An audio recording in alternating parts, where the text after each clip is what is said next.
प्रति पंढरपूर समजल्या जाणाऱ्या अंमळनेरतील श्री संत सखाराम महाराजांच्या या ठिकाणच्या संस्थानला जे आहे काल मध्यरात्री भीषण आग लागली आणि ही आग एवढी भीषण होती की या आगीमध्ये मोठं नुकसान जे आहे या ठिकाणचं झालेलं आहे।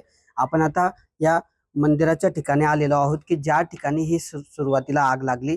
आपण दृश्यांमध्ये बघितलं तर अतिशय विदारक असं या चित्र आहे। प्रचंड भीषण अशी ही आग होती आणि या आगीमध्ये आपण बघतो आहे की मोठं नुकसान जे आहे या ठिकाणी झालेलं आहे।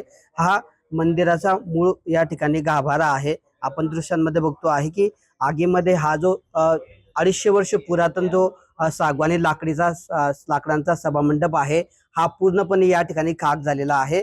मात्र दुसरीकडे जर आपण बघितलं तर मूळ मूर्ती आणि ते मंदिर जे आहे या ठिकाणी सुरक्षित राहिलेलं आहे। मूळ मंदिरापर्यंत ही आग या ठिकाणी पोहोचली होती। मात्र वेळीच ही घटना लक्षात आल्यामुळे या ठिकाणच्या परिसरातील भाविक असतील, सेवेकरी असतील, या सर्वांनी ही आग विझवण्यासाठी शर्थीचे प्रयत्न केले।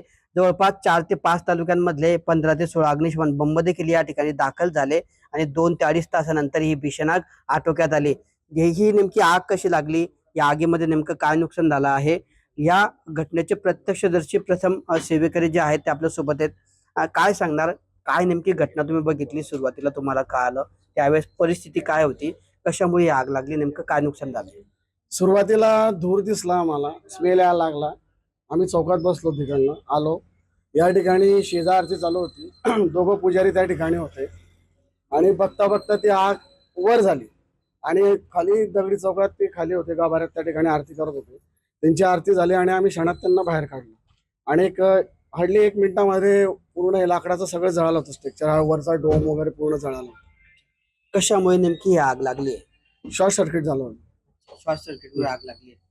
कालच नेमकं आपली जी या ठिकाणी संत सखाराम महाराजांची जी पंढरपूर दिंडी जाते, ती दिंडी कालच दुपारी या ठिकाणून रवाना झाली होती।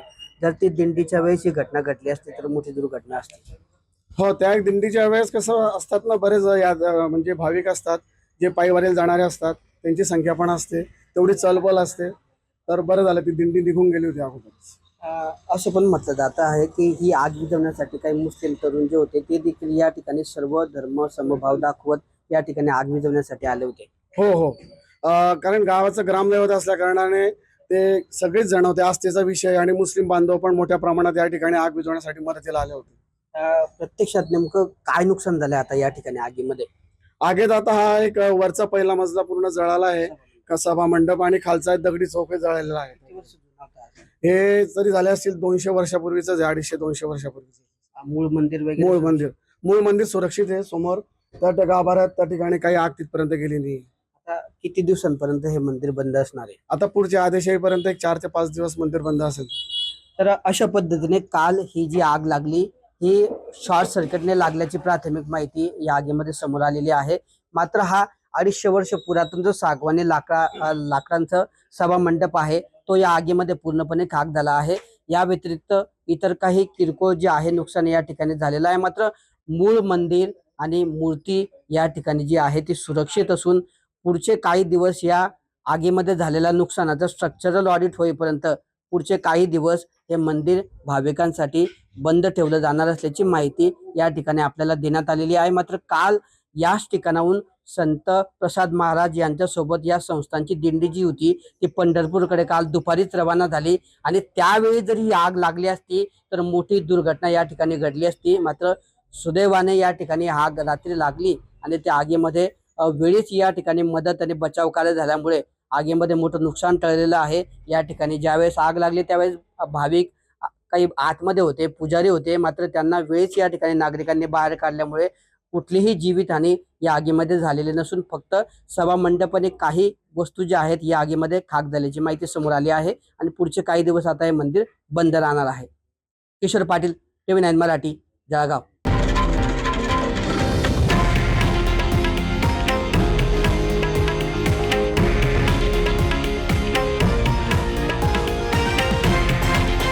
हे आहे देशातील नंबर 1 न्यूज नेटवर्क आणि आपण पाहत आहात TV9 मराठी, एकमेव।